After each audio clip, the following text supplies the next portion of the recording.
1 trillion लॉन्गवो yuan और 10,000 combat power. तुम इनमें से क्या चुनोगे? मैं hot girl live stream scroll कर रहा था कि तभी मेरी स्क्रीन पर अचानक 2 ऑप्शंस पॉपअप हुए। लेफ्ट में 1 ट्रिलियन लॉन्गवो युआन था और राइट में ड्रैगन बॉल की 10,000 कॉम्बैट पावर। मैंने थोड़ा सा थ्योरियां चढ़ाई, अपने सामने के ऑप्शंस को देखा और धीरे से बोला, इसका आखिर मतलब क्या है? रियल वर्ल्ड में 10,000 कॉम्बैट पावर का लेवल क्या होता है? क्या ये बुलेट्स को रोक सकता है? बुलेट्स से होस्ट को कोई खतरा नहीं होगा। और मिसाइल्स का क्या? मिसाइल्स भी बेकार हैं। Easy PG. मैंने बिना किसी हेजिटेशन के ऑप्शन बी चुन लिया। मैं अब लिटरली इनविंसिबल हूं, तो मैं उस 1 ट्रिलियन की परवाह क्यों करूं? जैसे ही मेरे सामने से वो ब्लू पैनल गायब हुआ, मुझे लगा जैसे पूरी दुनिया ही बदल गई है। मैं खड़ा हुआ और आगे बढ़ने ही वाला था कि मुझे एक क्रैक की आवाज सुनाई दी। मेरे पैरों के नीचे का वुडन फ्लोर अचानक से चटक गया। मैंने नीचे देखा तो मेरे पैर वुडन फ्लोर में धंसे हुए थे। मकड़ी के जाले की तरह क्रैक्स फैल गए थे। मैं शॉक्ड रह गया। मैंने अपने पैर बाहर निकालने की कोशिश की। मैंने थोड़ा सा फोर्स लगाया और तुरंत अपना बैलेंस खो दिया। मैं पैनिक हो गया और खुद को संभालने के लिए मैंने पास रखी टेबल को पकड़ लिया। सॉलिड वुड वाले टेबल टॉप पर मेरे हाथ का एक क्लियर पाम प्रिंट छप गया था जहां मैंने प्रेस किया था। ठीक उसके बाद टेबल के पैर वजन नहीं सह पाए और पूरी टेबल कोलैप्स हो गई। कीबोर्ड, कोक कैन्स और सारा सामान पूरे फ्लोर पर बिखर गया। मैं उस सारे बिखरे हुए सामान के बीच में खड़ा था। मेरे हाथ अभी भी टेबल पकड़ने वाली पोजीशन में थे और मैं एकदम ब्लैंक फेस के साथ शॉक्ड था। जब मैं अभी भी जोन आउट था, एक फोन कॉल आया। मैंने अपना फोन निकाला, अपनी फिंगर से हल्के से आंसर बटन स्वाइप किया और उसे अपने कान पर लगाया। हाँ डैड, क्या हुआ? शियाओफेई, कुछ बुरा हो गया है। एक बहुत बड़ा डिजास्टर हो गया है। डैड, क्या हुआ? शांत हो जाइए, मुझे बताइए क्या हुआ। ये तुम्हारी छोटी बहन शियाओ इंग है। क्या वो कुछ दिन पहले अपनी रूममेट्स के साथ यूनहाई की ट्रिप पर नहीं गई थी? हमने उसे इतनी दूर जाने से मना करने की बहुत कोशिश की, लेकिन उसने एक नहीं सुनी। उसने अभी अभी हमें कॉल किया था। उसकी आवाज कुछ अजीब थी। वो रो रही थी और कांप रही थी। उसके बगल में एक डरावना आदमी चिल्ला रहा था। उन्होंने कहा कि शाओइंग को अब म्यांमार में डिटेन कर लिया गया है। वो 5 लाख की रैंसम मांग रहे हैं, वरना उन्होंने कहा कि वो हमें सिर्फ 3 दिन का टाइम दे रहे हैं। अगर हम 3 दिन में पैसे नहीं जुटा पाए तो वो शाओइंग को और भी दूर किसी जगह पर बेच देंगे और हम उसे फिर कभी नहीं ढूंढ पाएंगे। शाओफे, अब हम क्या करें? 5 लाख? हम 5 लाख कहां से लाएंगे? डैड, आप पैसों की टेंशन मत लीजिए, मैं कुछ करता हूं। आप और मॉम घर पर ही रहना, कहीं मत जाना। मेरी न्यूज़ का वेट करना, अपना फोन हर वक्त ऑन रखना। अगर उनका फिर से कॉल आए तो उन्हें बातों में उलझाने की कोशिश करना, लेकिन उन्हें गुस्सा मत दिलाना। बस कहना कि हम पैसे कलेक्ट कर रहे हैं और हमें थोड़ा और टाइम चाहिए। शाओफी, तुम आखिर कर भी कह सकते हो। तुम 5 लाख कहां से लाओगे? मेरे पास एक तरीका है, मुझ पर ट्रस्ट कीजिए। मॉम का अच्छे से ख्याल रखना। उसके बाद मैंने फोन कट कर दिया और कमरे से बाहर आ गया। मैंने यूनहाई सिटी का टिकट खरीदा। क्योंकि मैं अभी अपनी स्ट्रेंथ को ठीक से कंट्रोल नहीं कर पा रहा हूं, तो मैंने पब्लिक ट्रांसपोर्ट लेने का डिसाइड किया। ये ज्यादा सेफ है। वो 3 घंटे की ड्राइव हर 1 मिनट टॉर्चर जैसी थी। हाई स्पीड ट्रेन फाइनली धीरे धीरे यूनहाई सिटी स्टेशन पर आकर रुकी। मैंने बिल्कुल टाइम वेस्ट नहीं किया। मैं स्टेशन से बाहर निकला और सीधे एक टैक्सी में बैठ गया। मास्टर, मुझे बॉर्डर पोर्ट के पास ले चलिए। टैक्सी एक सुनसान हाईवे के पास रुकी। वो रहा पोर्ट, वहां पर आगे एक संतरी पोस्ट है। टूरिस्ट आमतौर पर वहां से आगे नहीं जा सकते। यहां आसपास बहुत सारी पहाड़ियां हैं। सामने वो घर देख रहे हो, वो म्यांमार टाउन है। मैंने किराया दिया, धीरे से दरवाजा खोला और नीचे उतर गया। मैं अपना बैकपैक पहने सड़क के किनारे खड़ा था। कुछ 100 मीटर आगे मैं लॉन्गवो की शानदार नेशनल गेट बिल्डिंग और लहराते हुए फ्लैग्स देख सकता था। उसके बगल में इंस्पेक्शन के लिए व्हीकल्स और लोगों की लाइन लगी थी। थोड़ा और दूर एक ज्यादा ऊंची नहीं पर फैली हुई माउंटेन रेंज थी। पहाड़ के दूसरी तरफ की बिल्डिंग्स का स्टाइल साफ तौर पर अलग था। वो मेसी और नीची दिख रही थी। वो म्यांमार है। बॉर्डर लाइन इन्हीं पहाड़ों के बीच से होकर गुजरती है।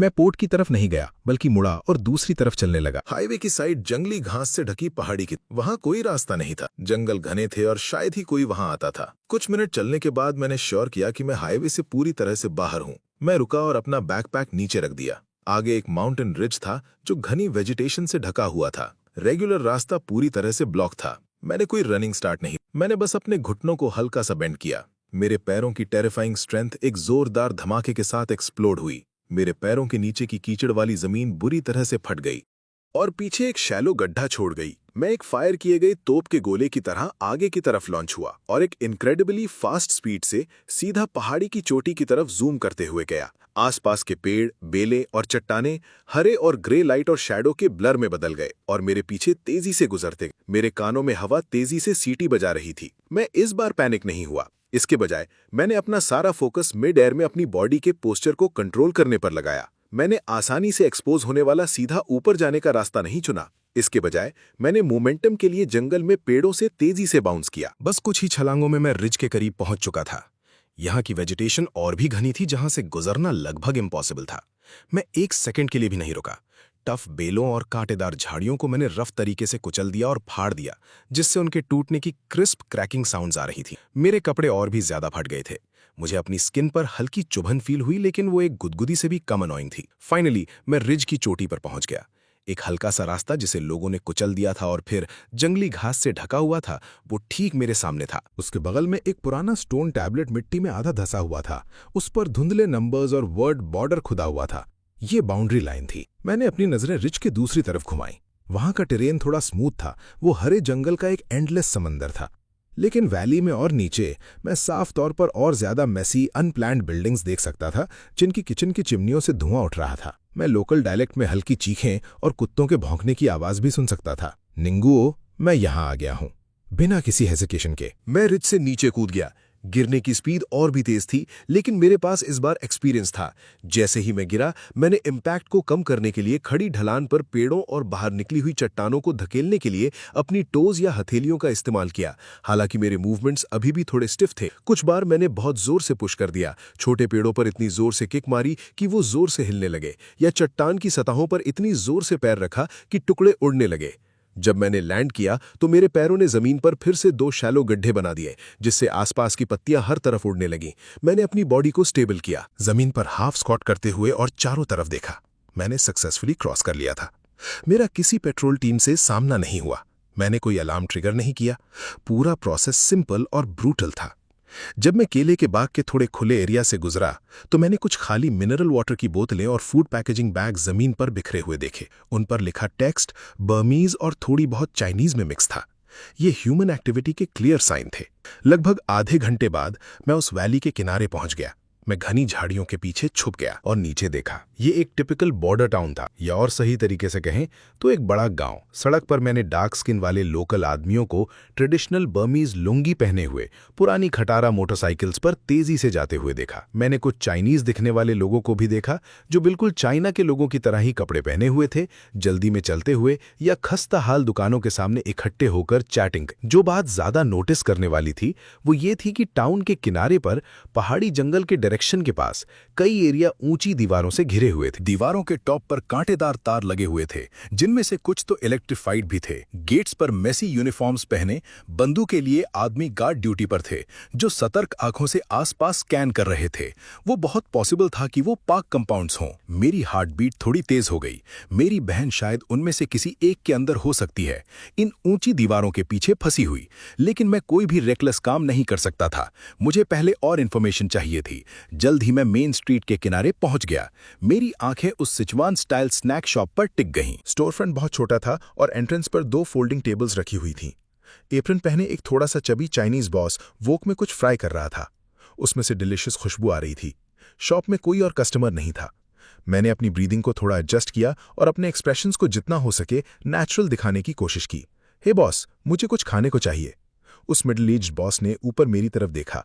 उसकी नजर एक पल के लिए मेरे मिट्टी और घास के दाग वाले और बुरी तरह से फटे कपड़ों पर टिकी रही। उसकी आंखों में एक पल के लिए विजिलेंस चमक थी, लेकिन वो जल्दी ही अपने नॉर्मल एक्सप्रेशन में वापस आ गया। तुम क्या ऑर्डर करना चाहते हो? हमारे पास चाउ फैन, राइस नूडल्स और दूसरी चीजें हैं। प्लीज एक बाउल फ्राइड राइस और एक पानी की बोतल दे दीजिए। अभी आया। बॉस काम शुरू करने के लिए पीछे मुड़ा। मैंने मौका देखकर जल्दी से शॉप और बाहर की सड़क को स्कैन किया। दीवार पर कुछ फीके पड़े डोमेस्टिक लैंडस्केप प्रिंट्स और एक पीला पड़ चुका कैलेंडर था। कॉर्नर में टीवी ऑन था, जिस पर ब्लरी बर्मीज लैंग्वेज के प्रोग्राम्स चल रहे थे। फ्राइड राइस बहुत जल्दी सर्व कर दिए गए। ये बिल्कुल प्लेन दिख रहे थे और बहुत ज्यादा ग्रीसी थे। मैंने डिस्पोजेबल चॉपस्टिक्स उठाई। मैंने इस बार अपनी स्ट्रेंथ को बहुत अच्छे से कंट्रोल किया था और उन्हें तोड़ा नहीं। हे बडी, तुम यहाँ अभी अभी आए हो ना? तुम मुझे यहाँ नए लग रहे हो। हाँ, घर पर कुछ हो गया था। मैं यहाँ कुछ काम ढूंढने आया हूँ। बॉस ने धुएं का एक पफ बाहर निकाला। उसकी आंखें 2-1 बार मेरे चेहरे पर घूमी। उसने इस टॉपिक पर ज्यादा जोर नहीं डाला, बस एक फ्लैट टोन में बोला, यहाँ आसपास काम अवेलेबल तो है, लेकिन उसमें घुसना आसान नहीं है। तुम्हारी सिचुएशन देखकर लगता है कि तुम्हें अभी तक काम करने की कोई जगह नहीं मिली है ना? नहीं बॉस, मेरी उम्मीद सच में खत्म हो चुकी है। मेरी छोटी बहन को इस तरफ के लोग यहाँ ले आए थे। उन्होंने कहा था कि उसे किसी तरह के पार्क में ले जाया गया है। मैं बस ये पूछना चाहता हूँ कि यहाँ आसपास कौन सी जगहें हैं और उनके साथ सिचुएशन कैसी है। बडी, तुम ऐसे ही किसी से भी इसके बारे में नहीं पूछ सकते। यहाँ के मामले बहुत पेचीदा हैं। मैं ये बात जानता हूँ बॉस। मैं बस एक जनरल आइडिया लेना चाहता हूँ ताकि मुझे मोटा मोटा समझ आ जाए कि क्या चल रहा है। मेरी छोटी बहन इस साल 19 साल की हुई है। वो एक स्टूडेंट जैसी दिखती है। उसके साथ उसकी 3 और फीमेल क्लासमेट्स। क्या आपने उनके बारे में कुछ सुना है, या क्या आपको पता है कि हाल ही में किसी भी पार्क में कोई नए लोग भेजे गए थे क्या? मैं आपको इन्फो के लिए पे कर दूंगा। अरे पैसों को भूल जाओ। तुम वैसे भी एक ऑनेस्ट इंसान लग रहे हो। मैं तुम्हें कुछ बातें बता दूंगा, तुम ये सुनकर तुरंत चले जाना। कोई प्रॉब्लम खड़ी मत करना और किसी को मत बताना कि मैंने तुम्हें ये सब बताया है। इस टाउन के आसपास 3 या 4 बड़े पार्क्स हैं। नॉर्दर्न माउंटेन वैली में Hangsheng tech park, eastern river side के पास शिंतियांडी एंटरटेनमेंट सिटी, और यहाँ से थोड़ा और वेस्ट की तरफ जिनहुई इंटरनेशनल। वो सब बहुत ही रूथलेस जगह हैं जो लोगों को जिंदा खा जाती हैं। चाहे तुम वहां कैसे भी घुसो, वहां से बाहर निकलना लगभग इम्पॉसिबल है। तुम्हारी बहन की उम्र की एक लड़की जो एक स्टूडेंट जैसी दिखती है, अगर वो यहाँ पिछले कुछ दिनों में आई है। मैंने हाल ही में कुछ कस्टमर्स को यहाँ खाते वक्त चैटिंग करते हुए सुना था। वो कह रहे थे कि जिनहुई इंटरनेशनल में हाल ही में गुड्स का एक नया बैच आया है।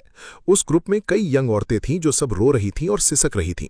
उन्होंने काफी बड़ा कमोशन खड़ा कर दिया था। पक्का नहीं कह सकता कि तुम इसी ग्रुप को ढूंढ रहे हो या नहीं। वेस्ट में जिनहुई इंटरनेशनल, वो जगह बहुत ही हेवीली गार्डेड है। वहां बहुत सारे थग्स हैं और उन सब के पास गन्स है। जो पर्सन इंचार्ज है उसका नाम चा जाई है। वो एक लोकल है और बेहद क्रूअल और रूथलेस है। उसके यहाँ की कई लोकल फोर्सेस के साथ कनेक्शंस हैं।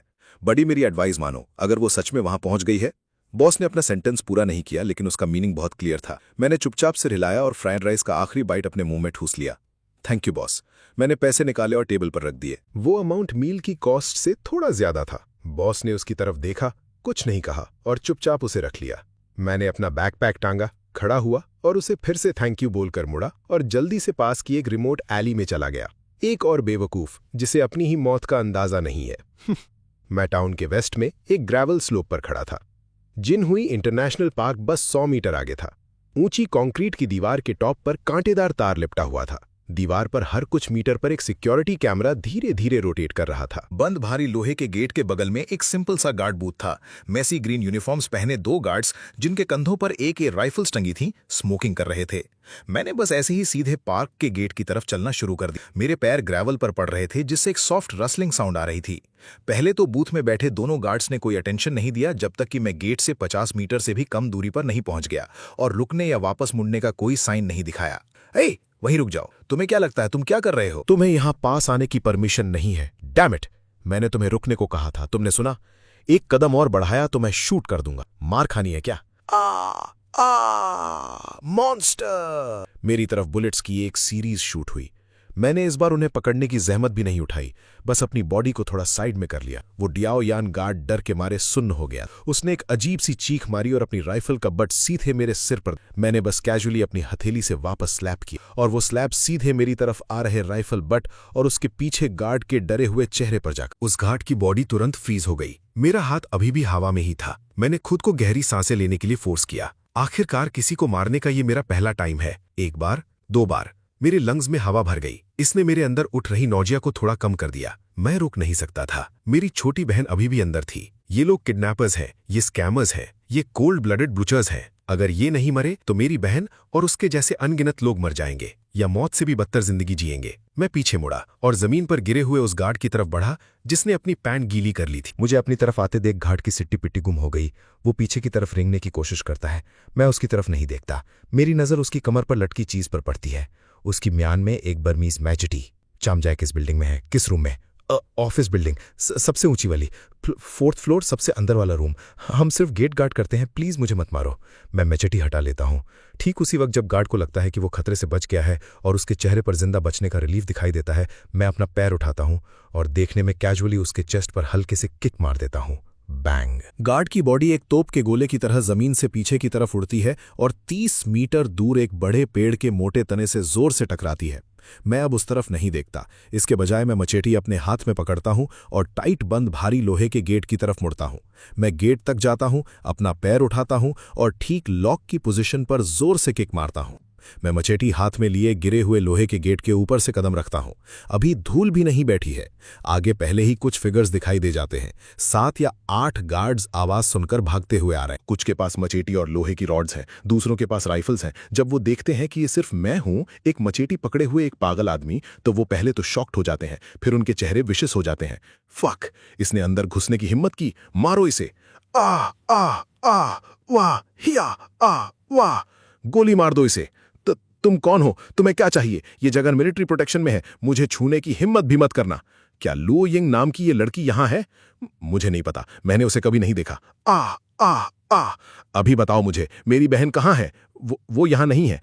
आज सुबह उसे यहां से ले जाया गया। उसे कौन ले गया? वो उसे कहां ले गए? जल्दी बको। मैं यंग मास्टर वैंग हूं, मैं वैंग फैमिली से हूं। मैं सिर्फ वैंग फैमिली के लिए ये पार्क चलाता हूं। यंग मास्टर वैंग कुछ दिन पहले इंस्पेक्शन के लिए आए थे, गुड्स के नए बैच को चेक करने के लिए। तुम्हारी बहन और बाकी लोग उसी बैच का हिस्सा थीं। यंग मास्टर वैंग ने कहा कि हमें हाल ही में जनरल सू वेन के साथ अच्छे रिलेशंस मेंटेन करने की जरूरत है और फ्रेश गिफ्ट्स चाहिए, इसलिए उन्होंने हमें उन्हें ना छूने के लिए कहा। वो आज सुबह उन चारों को ले गए, कहा कि वो उन्हें जनरल के साथ बांट लेंगे, दो। मैंने तुम्हें सब कुछ बता दिया, मुझे मारना बंद करो। वांग फैमिली क्या है और ये जनरल सू वेन कौन है? उसका स्टेशन कहाँ है? यहाँ नॉर्दर्न म्यांमार में 4 सबसे पावरफुल फैमिलीज हैं, जू, वू, जेंग और वांग। वो हर साइज के ढेरों पार्क्स चलाते हैं। हमारा जिनहुई इंटरनेशनल वांग फैमिली की प्रॉपर्टीज में से एक है। वांग फैमिली कई लोकल वॉरलॉर्ड्स के साथ कोऑपरेट करती है, उन्हें फंड्स और मिलिट्री एड प्रोवाइड करती है। उनका अपना खुद का प्रोटेक्शन और टेरिटरी है। यंग मास्टर वांग आज अपने आदमियों को लेकर जनरल सू वेन के स्टेशन पर विजिट करने गए हैं। जनरल सू वेन का स्टेशन कहाँ है? एग्जैक्ट लोकेशन ये यहां से नॉर्थ वेस्ट में है, लगभग 40 किलोमीटर दूर मंका नाम की एक वैली में। वो जनरल सू वेन का बेस है। वहां एक मिलिट्री कैंप है, वो बहुत हेवीली गार्डेड है, कोई रेगुलर इंसान अंदर नहीं जा सकता। क्या तुम्हारे पास यंग मास्टर वैंग का फोन नंबर है? हाँ, मैंने इसे अपने फोन में सेव किया है, मैं तुम्हें निकाल कर देता हूँ। हाँ, यंग मास्टर वैंग, मुझे मत मारो, मैंने तुम्हें सब बता दिया। मैं तुम्हें पैसे दे सकता हूँ, बहुत सारे पैसे। मैं ऑफिस बिल्डिंग से बाहर निकलता हूं और पार्क के ओपन ग्राउंड में आता हूं। दोपहर की धूप अभी भी झुलसाने वाली गर्म है, जो जमीन पर फैले मैस और खून पर चमक रही है। मैं डायरेक्शन पहचानने के लिए ऊपर देखता हूं, वो नॉर्थ वेस्ट डायरेक्शन जो चाजाई ने मेंशन किया था। अगले ही सेकंड मैं एक गहरी सांस लेता हूं। मेरी बॉडी हवा में एक दागे गए तोप के गोले की तरह उड़ती है, सीधे नॉर्थ वेस्ट की तरफ रेस करते हुए। बस कुछ ही मिनट बाद आगे का टेरेन बदलना शुरू हो जाता है। हम मंका वैली पहुंच गए हैं, जनरल सू वेन का स्टेशन। एक छोटी सी पहाड़ी पर हैवीली लैंड किया। मेरी लैंडिंग के इम्पैक्ट ने जमीन में एक बहुत बड़ा क्रेटर बना दिया। मेरी नजर नीचे मिलिट्री कैंप पर दौड़ी। ये काफी बड़ा है, पूरी वैली में टेंट्स और शैक्स बिखरे हुए हैं। यहाँ कम से कम सैकड़ों लोग हैं। हे चाचाई, क्या बात है? मैंने तुम्हें बताया था ना कि मैं जनरल के साथ हूं। अब क्या बकवास हो गई? हे कुछ बोलो चाचाई, गूंगे हो गई क्या? वांग, आओ एक ड्रिंक लो। उन ट्रिवियल चीजों की टेंशन मत लो, तुम जो गिफ्ट्स लाए हो ग्रेट, मुझे वो बहुत पसंद आए। मुझे खुशी है कि आपको वो पसंद आए जनरल। मैंने खास आपके लिए इन दोनों को चुना था, सबसे फ्रेश, सबसे प्रिटी वाली। इन्हें पकड़ के रखो। ब्रदर यू, मेरी जगह में घुसने की हिम्मत किसने की? गार्ड्स, तुम सबको मरना होगा। बच्चों, तुम सब अपनी आंखें बंद कर लो, अपने कान कवर कर लो। गोली मत कराना, हम एक ही साइड है। मैं ड्रैगन नेशन की पुलिस के साथ हूं। मैं वैंग फैमिली के अंदर अंडर कवर हूं। मैं एक मिशन पर हूं। प्रूफ? मेरी आइडेंटिटी क्लासिफाइड है, लेकिन मैं तुम्हें अपना पुलिस आईडी नंबर और यूनहाई सिटी ब्यूरो से टीम लीडर झाओ और टीम लीडर ल्यू के नाम बता सकता हूं। तुम इसे वेरीफाई कर सकते हो। शियाओ यिंग, तुम सब यहीं रहना, बाहर मत आना। चाहे कुछ भी हो जाए, अपनी आंखें मत खोलना। मैं बाहर का मैस हैंडल करने जाता हूं, फिर मैं तुम सबको घर ले चलूंगा। अभी के लिए थोड़ा बर्दाश्त कर लो। अगर मैं कंफर्म कर लेता हूं कि तुम्हारी आइडेंटिटी चेकआउट हो गई है, तो मैं तुम्हें जाने दूंगा। अगर तुम झूठ बोल रहे हो तो तुम्हें नतीजे पता है। केयरफुल रहना, बाहर बहुत सारे लोग हैं और हेवी वेपनरी भी है। लू फे ने कोई जवाब नहीं दिया। उसने आखिरी बार उस तरफ देखा जहां उसकी बहन थी, कंफर्म किया कि वो फिलहाल सेफ है। फिर उसने एक गहरी सांस ली, अपने हाथ में उस पहले से ही कुंद हो चुकी मिशेटी को जोर से पकड़ा। उसकी नजर उस गेट के बाहर की तरफ घूमी जिसे उसने तोड़ दिया था। बाहर भारी कदमों की आहट और राइफल बोल्ट्स के क्लिक होने की आवाज और ऑफिसर्स की चीखें पहले से ही बिल्कुल बाहर गूंज रही थी। बहुत सारे लोगों ने इस बड़े से घर को पूरी तरह से घेर लिया था। अंदर या बाहर जाने का कोई रास्ता नहीं था। गन सीधी दरवाजे की तरफ पॉइंट की गई थी। लू फे ने पीछे मुड़कर अपनी बहन की पोजीशन की तरफ देख। अगले ही सेकंड वो आसमान में दागे गए किसी तोप के गोले की तरह ऊपर की ओर शूट हुआ। उसने छत की तरफ जोर से छलांग लगाई। वो दरवाजे की तरफ नहीं भागा, वो सीधे ऊपर गया। रंबल। उस लकड़ी और आधी ईंटों से बनी छत पर उसकी फुल पावर लीप का इम्पैक्ट पड़ा और उसके आर पार एक बहुत बड़ा होल हो गया।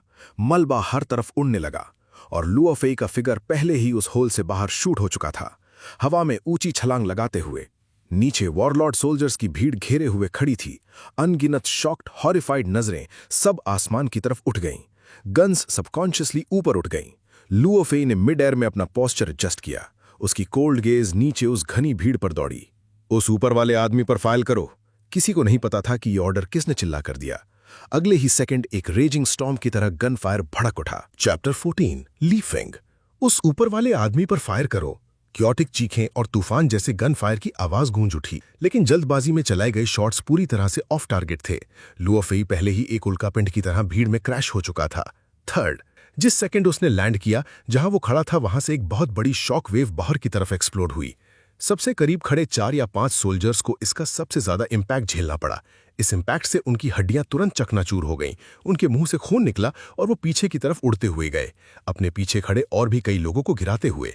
आसमान में धूल और धुएं का गुबार उठने लगा। स्कैटर, अभी स्कैटर हो जाओ, एक ऑफिसर पूरी जान लगाकर चिल्लाया। लुओ फेई अपने बनाए हुए उस शैलो क्रेटर के बीच में बैठा था और धीरे धीरे सीधा खड़ा हुआ। उसके आसपास जिंदा बचे सोल्जर्स इस डीमन गॉड को उतरते हुए देखकर इतने शॉक्ड थे कि वो फ्रीज हो गए थे। एक पल के लिए वो गोली चलाना भी भूल गए। वो बस हॉरर में उस धीरे धीरे उठते हुए फिगर के सेंटर को घूरते रहे। लुओ फेई ने उन्हें सांस लेने का कोई टाइम नहीं दिया। वो मूव किया और एक घोस्ट की तरह सीधे अपने बगल के पैनिक हो चुके सोल्जर्स के ग्रुप में घुस गया। जिस पहले सोल्जर को उसने टारगेट किया, उसने बस अपनी गन उठाई ही थी कि उसकी आंखों के सामने अंधेरा छा गया। खून और मिट्टी से सना जूते का एक सोल उसकी नजर में तेजी से बड़ा होने लगा। थर्ड, लुओ फेई ने उसके चेस्ट पर जोर से किक मारी।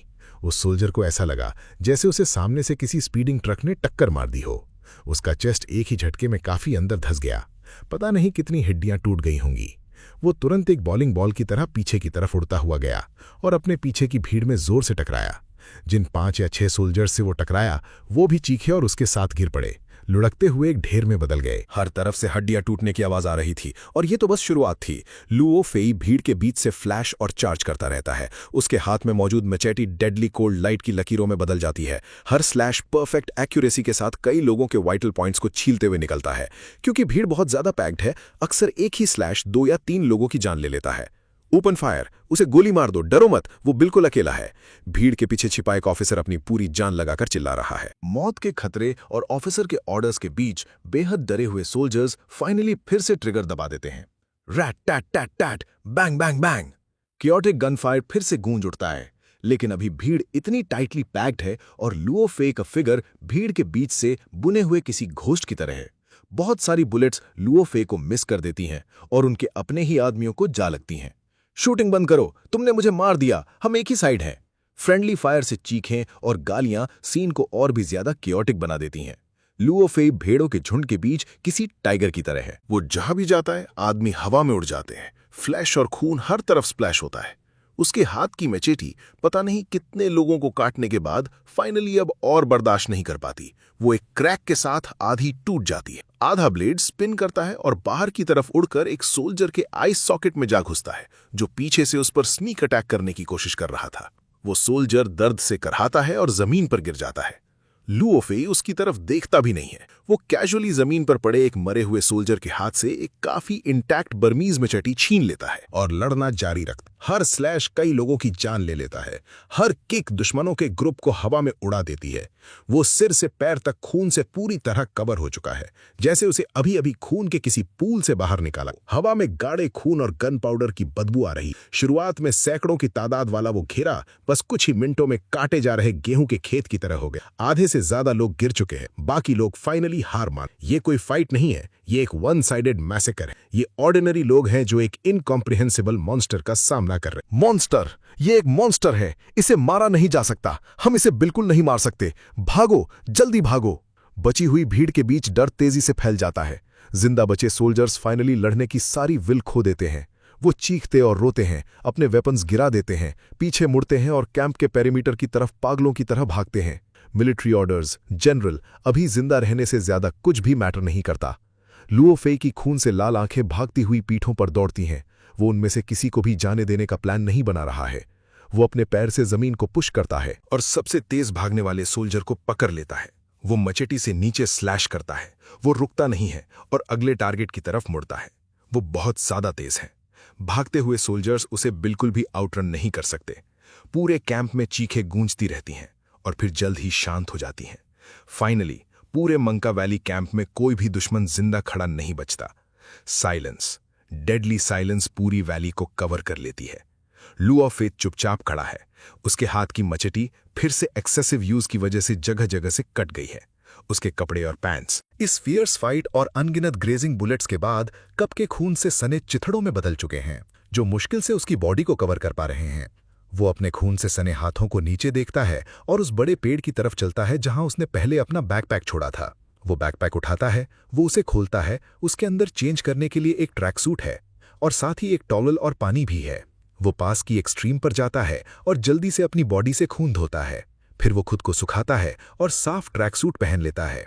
वो खून से सने फटे पुराने कपड़ों को गोल करके एक बॉल की तरह बनाता है और उन्हें स्ट्रीम में गहराई में फेंक देता है ताकि वो बह जाए। वो बैकपैक अपने कंधे पर टांगता है, मैचेटी उठाता है और बैरक्स में उस बड़े लकड़ी के घर की तरफ वापस मुड़ता है। अंदर का सीन अभी भी वैसा ही है। जनरल सू वेन खून के एक पूल में पड़ा है। एक्सेसिव ब्लड लॉस की वजह से उसका चेहरा पीला पड़ चुका है। उसकी सांसें धीमी हैं और वो आधा बेहोश है। वो आदमी जो एक कॉप होने का दावा कर रहा था, वो अभी भी जमीन पर बैठा है। उसके हाथ और पैर बंधे हैं। जब वो लुओ फेई को अंदर आते देखता है तो उसके एक्सप्रेशंस बेहद कॉम्प्लिकेटेड हैं। कॉर्नर में बंकर के पीछे लुओइंग और उसकी 3 रूममेट्स ने अभी भी अपनी आंखें टाइटली बंद कर रखी हैं और अपने कान कवर किए हुए हैं। कई और लड़कियां भी बंकर के पीछे दुबकी हुई हैं। वो इतनी डरी हुई हैं कि हिल भी नहीं पा रही हैं। लुओ फेई सबसे पहले अपनी बहन के पास नहीं जाता। वो मरते हुए जनरल सू वेन के पास जाता है। वो नीचे बैठता है और नाइफ के बैक से जनरल के खूनविहीन पीले चेहरे को टैप करता है। सू वेन मुश्किल से अपनी आंखें खोलता है और लुओ फेई को देखता है। उसकी आंखों की पुतलियां डर और भीख मांगने के भाव तक भरी हैं। तुम पैसे, सोना और बाकी वैल्यूएबल्स कहाँ रखते हो? लुओ फे ने कोल्ड टोन में पूछा। उसके पास अभी कुछ भी नहीं है। उसे अपनी बहन को रेस्क्यू करने के बाद उसे रीसेटल करने के लिए पैसों की जरूरत है और अपने पेरेंट्स के दिमाग को शांत करने के लिए भी पैसों की जरूरत है। इस ईविल वॉरलॉर्ड ने पक्का आम लोगों से बहुत सारी दौलत ऐठी होगी। सू वेन अपनी जान बचाना चाहता था और उसने कुछ भी छिपाने की हिम्मत नहीं की। उसने अपनी आखिरी बची खुची ताकत का इस्तेमाल करते हुए रुक रुक कर कन्फेस किया, ये उस बिल्डिंग के 10th फ्लोर पर है जिसके पीछे मैं रहता हूं। वहां बेडरूम के फ्लोर के नीचे एक हिडन कंपार्टमेंट है जिसमें गोल्ड बार्स, कैश और एक रूई गो बैंक कार्ड है। उसका पासवर्ड है। उसने नंबर्स की एक स्ट्रिंग बताई। लू फेई ने उन्हें लिख लिया। प्लीज मेरी जान बख्श दो, मैं तुमसे भीख मांगता हूं, तुम सारे पैसे ले सकते हो। सू वेन ने एक हल्की मरती हुई आवाज में भीख मांगी। लुओ फेई ने उसकी तरफ देखा। उसकी आंखों में कोई भी बदलाव नहीं था। उसके जैसे स्कम से भीख मांगना पूरी तरह से वर्थलेस है। उसने अपना हाथ उठाया और मचेटी को हल्के से घुमाया। उसकी आखिरी भीख उसके चेहरे पर ही फ्रीज हो गई। उसकी आंखें जल्दी ही बुझ गईं और उसकी सांस पूरी तरह से टूट गई। वॉरलॉर्ड का काम तमाम हो गया था। लुओ फेई खड़ा हुआ और बंधे हुए पुलिस वाले के पास गया। उसने अपने बैकपैक से चाचाई का फोन निकाला और उस आदमी को दे दिया। अपने सुपीरियर को कॉल करो। लुओ फे की आवाज शांत थी। इसे स्पीकर पर रखो, अपनी आइडेंटिटी प्रूफ करो। उस आदमी ने अपने सामने रखे फोन को देखा, फिर लुओ फे की कोल्ड आंखों की तरफ देखा। वो जानता था कि ये उसका इकलौता चांस था। उसने अपने बंधे हुए हाथों से बड़ी मुश्किल से फोन ऑपरेट करने के लिए स्ट्रगल किया और एक नंबर डायल किया। कॉल का आंसर बहुत जल्द मिल गया। दूसरी तरफ से एक शांत मेल वॉइस आई जो कोड में बात कर रही थी। उस आदमी ने मैचिंग कोड के साथ रिस्पॉन्ड किया, फिर जल्दी से अपनी करंट सिचुएशन एक्सप्लेन की। लाइन के दूसरी तरफ कुछ सेकेंड्स के लिए साइलेंस छा गया, जैसे वो सिचुएशन को कंफर्म और असेस कर रहे हों। फिर दूसरी तरफ मौजूद आवाज ने इंस्ट्रक्शंस दिए। मेक श्योर कि हॉस्टेजेस सेफ रहें। मीटिंग पॉइंट बॉर्डर के लॉन्ग वो साइड पर है, एक हिडन कोऑर्डिनेट पर। वहां तुम्हें कोई मिल जाएगा। साथ ही उन्होंने क्रिमिनल ग्रुप के जितने हो सके उतने एविडेंस और चुराए गए पैसे कलेक्ट करने के लिए कहा। कॉल कट गई।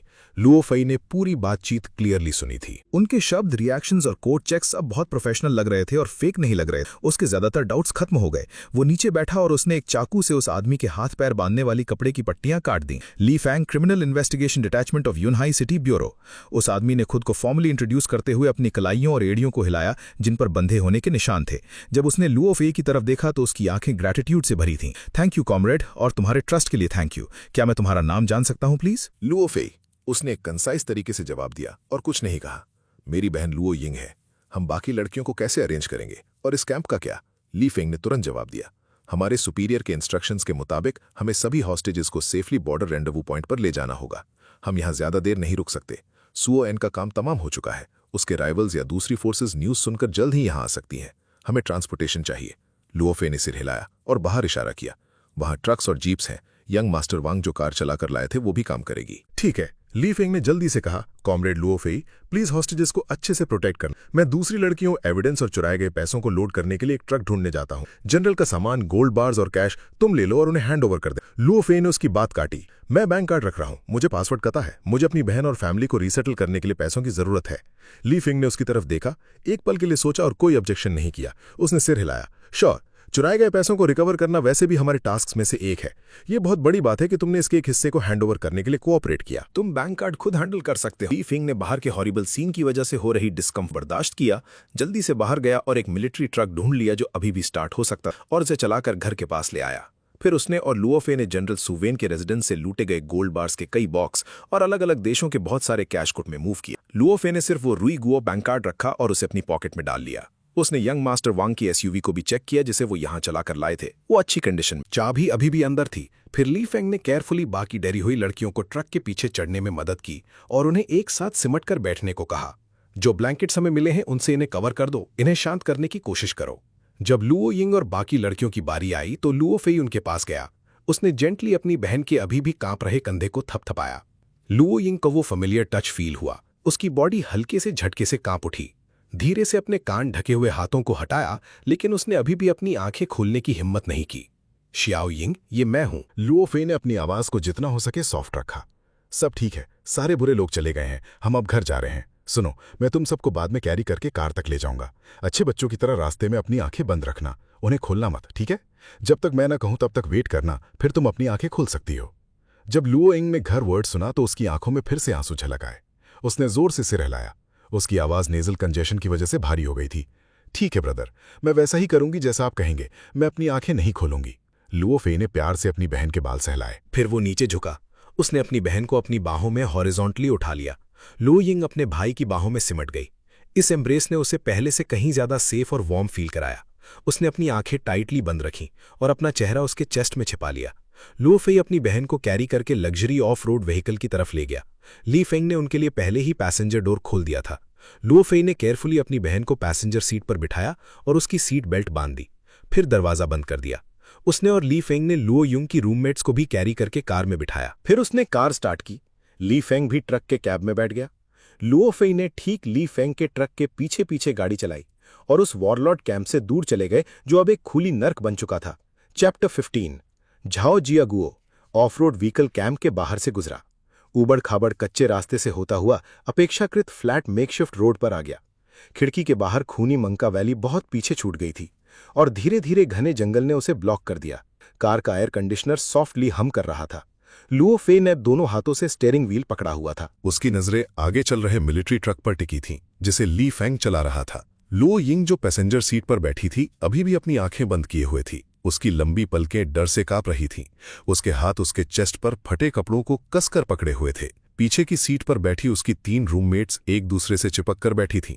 उन्होंने भी अपनी आंखें टाइटली बंद कर रखी थीं। उनके चेहरे पीले पड़े हुए थे। जब कार किसी बम से टकराती थी तो उनकी बॉडी समय समय पर फ्लिंच हो जाती थी। लुओ फेई जानता था कि वो उन्हें लगातार डर की स्टेट में नहीं रहने दे सकता। उसने एक जेंटल आवाज में कहा, शियाओ यिंग, और तुम लड़कियां भी, तुम अब अपनी आंखें खोल सकती हो। हम उस जगह से निकल चुके हैं, हम अब सेफ हैं। कार के सन्नाटे में उसकी आवाज खास तौर पर क्लियर थी। लुओ यिंग की बॉडी फिर से झटके से हिली। उसकी पलकें कुछ बार वायलेंटली कांपी। फिर उसने अपनी आंखें बस थोड़ी सी खोली। उसने सबसे पहले अपने भाई लुओ फेई का साइड प्रोफाइल देखा, जो ड्राइविंग पर फोकस कर रहा था। ब्रदर, लुओ यिंग की आंखों में तुरंत फिर से आंसू भर आए। उसका गला रुंध गया। उसने कुछ कहने की कोशिश की, लेकिन सिसकियों के बीच कोई शब्द बाहर नहीं निकल पाया। पीछे की सीट पर बैठी तीनों लड़कियों ने भी एक एक करके अपनी आंखें खोली। पहले उन्होंने खिड़की से बाहर देखा, तेजी से गुजरते जंगल के नज़ारे पर। फिर उन्होंने कंफर्म किया कि वो सच में उस नाइटमेरिश जगह से निकल चुकी हैं। फिर उन्होंने लुओ फेई को ड्राइव करते हुए देखा और लुओ यिंग को उसके बगल में रोते हुए। कुछ पल के डेज के बाद वो अभी भी शॉक में थीं और उन्होंने भी धीरे धीरे से सकना शुरू कर दिया। इट्स ओके, ऑल राइट, अब सब खत्म हो गया है। लुओ फेई ने अपना एक हाथ फ्री किया और जेंटली अपनी बहन का कंधा थपथपाया। उसका मूवमेंट थोड़ा स्टिफ था। उसने सॉफ्टली कहा, अब और मत रो। अगर तुम्हारी आंखें सूज गईं तो मॉम और डैड को बुरा लगेगा। फिर उसने रियर व्यू मिरर में देखा और पीछे की सीट पर बैठी लड़कियों से कहा, तुम लोग भी सेफ हो, मैं लुओ फेई हूँ, लुओ यिंग का भाई। जब लड़कियों ने ये सुना तो वो और भी फूट फूट कर रोने लगी, लेकिन इस बार ये डिजास्टर से बचने के बाद रिलीफ के आंसू थे। एक लड़की जिसके छोटे बाल थे और चश्मा पहने हुए थी, सिसकते हुए बोली, थैंक यू, बहुत बहुत thank you brother Luo Fei, मैं चेन यू हूँ, हमें बचाने आने के लिए थैंक यू। बाकी दोनों लड़कियों ने भी जल्दी जल्दी सिसकते हुए अपना इंट्रोडक्शन दिया। मैं झांग यू हूँ, मैं लियू क्यान हूँ, थैंक यू ब्रदर। लुओ फे ने सिर हिलाया। मुझे थैंक यू कहने की कोई जरूरत नहीं है, तुम सब शर्विंग की क्लासमेट्स हो, मैं इतना तो कर ही सकता हूँ। वो एक पल के लिए रुका, अपनी पॉकेट से चाजाई का फोन निकाला और लो इंग को दे दिया। शाविंग, पहले इसका इस्तेमाल करके मॉम और डैड को कॉल करो और उन्हें बताओ कि तुम सेफ हो, वो बहुत परेशान है। तुम्हारी बात हो जाने के बाद अपनी क्लासमेट्स को भी अपनी फैमिली को कॉल करने देना ताकि वो उन्हें बता सकें कि वो ठीक है। लो इंग ने फोन लिया, उसकी कांपती उंगलियों ने नंबर प्रेस किया। कॉल लगभग तुरंत रिसीव हो गई। रिसीवर से तुरंत मॉम की रोती हुई आवाज आई, हेलो, कौन बोल रहा है? मॉम, मैं शाओ यिंग हूं। जैसे ही लुओ यिंग बोली, उसके आंसू जो अभी थोड़े कम हुए थे फिर से फूट पड़े। मॉम, मैं अब ठीक हूं, ब्रदर ने मुझे बाहर निकाल लिया। लाइन के दूसरी तरफ मॉम का रोना अचानक रुक गया, फिर वो जोर जोर से रोने लगी। यिंग यिंग, मेरी बच्ची यिंग यिंग, तुम सच में ठीक हो? तुम सच में बाहर आ गई? शाओफे ने तुम्हें ढूंढ लिया। तुम लोग अभी कहाँ हो? क्या तुम सेफ हो? क्या तुम्हें चोट लगी है? बैकग्राउंड में डैड की आवाज भी सुनी जा सकती थी। वो इतने एक्साइटेड थे कि इनकोहेरेंटली बड़बड़ा रहे थे। लुओ यिंग रोते रोते रुक रुक कर जवाब दे रही थी। हम बाहर आ गए, ब्रदर यहाँ है, हम कार में हैं, पूरी तरह से सेफ हैं, कोई इंजरी नहीं है, बस थोड़े डरे हुए हैं। मॉम, मत रोइए, मैं सच में अब ठीक हूँ। अपनी मॉम को कंफर्ट करने के बाद उसने पीछे की सीट पर चेन यू को फोन दिया और कहा, शियो यू, अब अपनी फैमिली को कॉल करो। चेन यू ने जल्दी से सिर हिलाया और फोन ले लिया। नंबर डायल करते समय उसकी उंगलियां कांप रही थीं। जल्द ही एस्केप के बाद एक बार फिर से सिसकने की और कंफर्ट करने का दौर कार में शुरू हो गया। झांग यू और ल्यू कियान ने भी बारी बारी से फोन लिया। जैसे ही हर लड़की ने अपनी फैमिली की आवाज सुनी, वो इतनी जोर से रोईं कि खुद को कंट्रोल नहीं कर पाईं। लुओ फे चुपचाप कार चलाता रहा। उसके दिल की तनी हुई स्ट्रिंग फाइनली थोड़ी लूज हो गई। कार लगभग आधे घंटे तक पहाड़ी रास्ते पर चलती रही। आगे जंगल में एक फ्लैट ओपन स्पेस दिखाई दिया। ओपन स्पेस में पहले से ही 2 black of road vehicles park किए गए थे। सादे कपड़ों में सीधे पोस्टर वाले कई आदमी कारों के पास खड़े थे। जब उन्होंने ली फैंग के चलाए हुए ट्रक और लुओ फे की कार को अप्रोच करते देखा तो वो आदमी तुरंत अलर्ट हो गए। उन्होंने चुपचाप अपने हाथों को अपनी कमर पर रख लिया। ली फैंग ने पहले कार रोकी, कैब से बाहर कूदा और तेजी से उन आदमियों की तरफ बढ़ा। उन्होंने धीमी तेज आवाज में बात की। उन आदमियों के एक्सप्रेशंस थोड़े रिलैक्स्ड हो गए। उनमें से एक ने धीमी आवाज में रिपोर्ट करने के लिए वॉकी टॉकी उठाया। लुओ फे ने भी कार रोकी, लेकिन तुरंत बाहर नहीं निकला। उसने बाहर मौजूद लोगों की तरफ देखा जो क्लियरली ऑफिशियल पर्सनल थे। फिर अपनी बहन और उसकी क्लासमेट्स की तरफ देखा जो उसके बगल में अभी अभी थोड़ी शांत हुई थीं। शाओ यिंग, तुम लोग पहले कार में ही रहो, डरना मत। बाहर जो लोग हैं वो हमें पिक करने आए हैं, वो पुलिस हैं। लुओ फे ने उन्हें सॉफ्ट आवाज में कंफर्ट किया। लड़कियों ने सिर हिलाया। हालांकि वो अभी भी थोड़ी नर्वस थीं, लेकिन वो फिलहाल सेफ फील कर रही थीं। लुओ फे ने दरवाजा खोला और बाहर निकला। ली फेंग ग्रुप में मौजूद लीडिंग मिडिल एज्ड आदमी के साथ धीमी तेज आवाज में बात कर रहा था।